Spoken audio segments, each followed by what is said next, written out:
Cher Pierre, connais-tu l'histoire qui se cache derrière le supplice de Tantale ? Personnage de la mythologie grecque et fils de Zeus, Tantale est l'incarnation d'une progéniture mal aimée des dieux et qui, malgré son origine divine, se trouve constamment rejetée aux marges de l'Olympe. En tant que roi riche et puissant de la contrée d'Asie mineure de Phrygie, Tantale se croit pourtant l'égal des dieux et estime que de par sa situation et son ascendance, sa place au Panthéon devrait lui être légitimement assurée. Alors il participe aux banquets, mange à la table des tout-puissants et boit leur ambroisie, mais rien n'y fait. Malgré sa fin de lettres, il ne sera jamais un Olympien. Une impossibilité qu'il vit comme une souffrance, une injustice, voire un reniement de la part de ceux qui l'ont vu naître.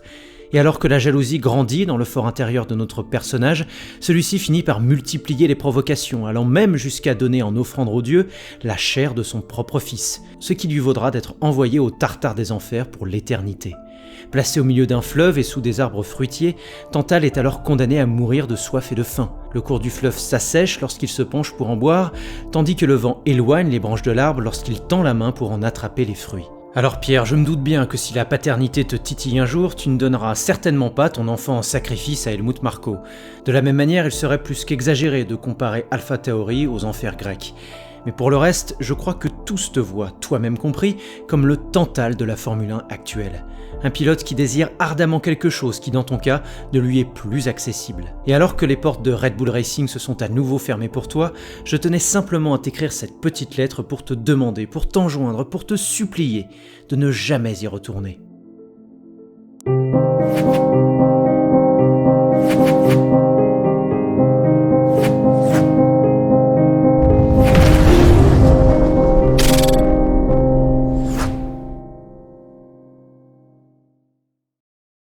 Cher Pierre, il est un trait de caractère commun à tous les pilotes de Formule 1 qui m'a toujours frappé, leur orgueil. Quelle que soit leur expérience, quel que soit leur palmarès et quelle que soit leur légitimité sportive, tous sont persuadés que leur présence dans le sport peut bousculer, voire renverser les dominants. Et à cet égard, l'envie dont tu as fait preuve au cours de ces 2 dernières années en vue de revenir au sein d'une écurie qui t'avait déchu de tes fonctions n'ont fait que renforcer une admiration que je te porte depuis les balbutiements de ta carrière en Formule 1. Quand on regarde un peu ses performances, il y a certaines choses qu'on ne comprend pas trop. Lâchais-tu amer au micro de Canal+ pour réagir à la reconduction de Sergio Pérez chez Red Bull pour 2022 ? Pourtant, sur le fond de l'affaire, je pense que tu as tort de t'acharner à vouloir retourner au cœur de la maison mère autrichienne, à tel point que ton orgueil me semble mal placé. Et pourquoi ? Car contrairement à ce que tu crois et que tes contrats indiquent noir sur blanc, ta carrière en Formule 1 ne s'est pas construite avec l'écurie Red Bull, mais en dépit d'elle. Elle s'est construite sur des débuts fracassants avec Toro Rosso fin 2017 et une 4e place stratosphérique au début de la saison suivante à Bahreïn.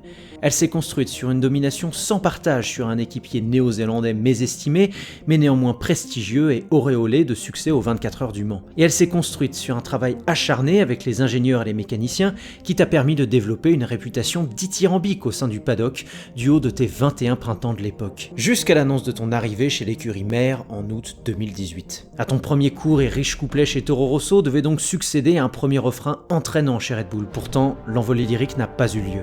Au contraire, la mélodie s'est essoufflée, puis la musique s'est arrêtée. Précocement, trop précocement diront certains, et toi le premier.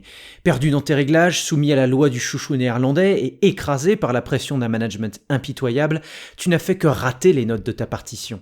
Si bien que ton premier refrain chez Red Bull s'est brutalement terminé au beau milieu de la saison 2019. Exactement comme Daniil Kvyat 3 ans auparavant, tu étais alors contraint d'entamer un nouveau couplet chez Toro Rosso après une rétrogradation humiliante manœuvrée par Helmut Marko au profit du jeune Alex Albon.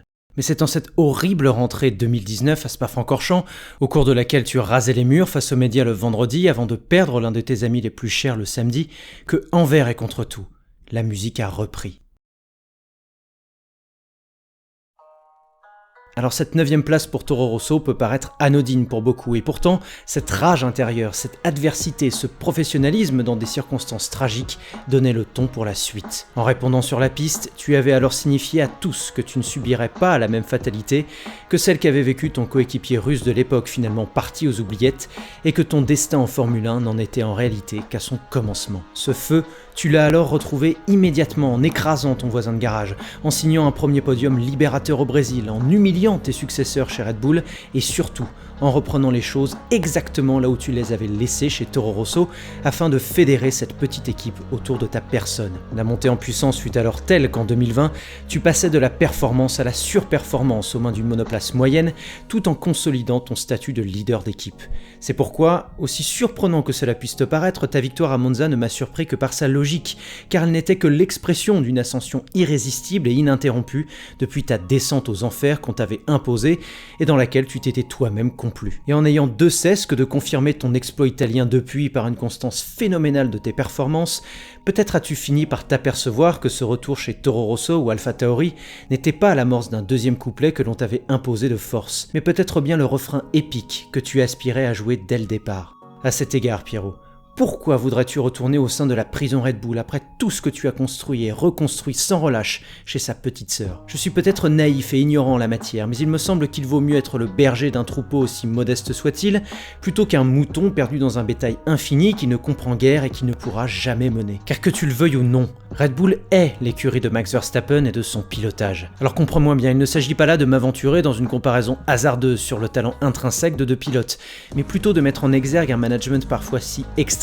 et unilatéral dans son approche qu'il ne te permettra peut-être jamais de te laisser la place que tu mérites. Ainsi, si d'aventure Christian Horner rouvrait la porte te permettant d'accéder à nouveau à ton Graal aux côtés de Max, es-tu donc si sûr que la malédiction de la Red Bull numéro 2 qui a poussé Daniel Ricciardo à fuir, qui a abîmé les carrières de Daniil Kvyat et d'Alex Albon et qui ternit aujourd'hui celle de Sergio Perez ne te frappera pas à nouveau malgré les 12 travaux d'Hercule que tu as accomplis ces 2 dernières années? Et si les faits venaient à contrer tes convictions, je crains qu'ils viennent mettre un coup d'arrêt, cette fois définitif, à ta carrière. Alors non, Pierrot, revenir chez Red Bull ne serait pas une chance pour toi, mais une chimère, un mirage, un piège dans lequel je t'implore de ne pas tomber. De son côté, AlphaTauri t'idolâtre, ne cesse de progresser et de gagner en indépendance, à mesure que son image de marque se renouvelle, que le système de filière qu'elle est censée soutenir s'érode, et que le plafond budgétaire s'abaisse au détriment des plus grosses équipes et au profit, notamment, de la tienne. Et tu le sais mieux que personne, Pierrot, tout est possible avec la révolution supposée de l'an prochain. Même l'impossible.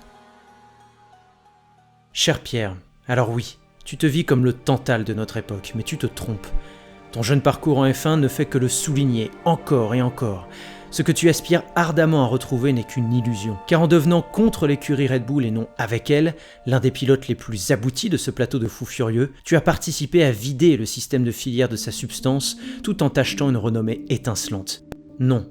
L'eau de la rivière ne se vide pas sous tes pieds et les branches fruitées de l'arbre sont là, à portée de main, si et seulement si tu t'autorises à croire qu'il existe d'autres panthéons, d'autres dieux à honorer et d'autres paroisses pour lesquelles prêcher qui, pourvu que le darwinisme de la Formule 1 t'épargne, n'attendront que toi en temps voulu. Dans cette perspective, les multiples exploits que tu as réalisés ces 2 dernières années n'ont été que les germes d'un grand destin qui te tend peut-être les bras et dont d'après moi tu as semé les graines en ce week-end fatidique de Spa-Francorchamps 2019. Une rage de vaincre dans la douleur et qui continue de produire son puissant écho aujourd'hui, sous l'œil rieur et bienveillant de ton poteau Antoine qui, j'en suis certain, du haut du paradis des pilotes perdus, veille au grain.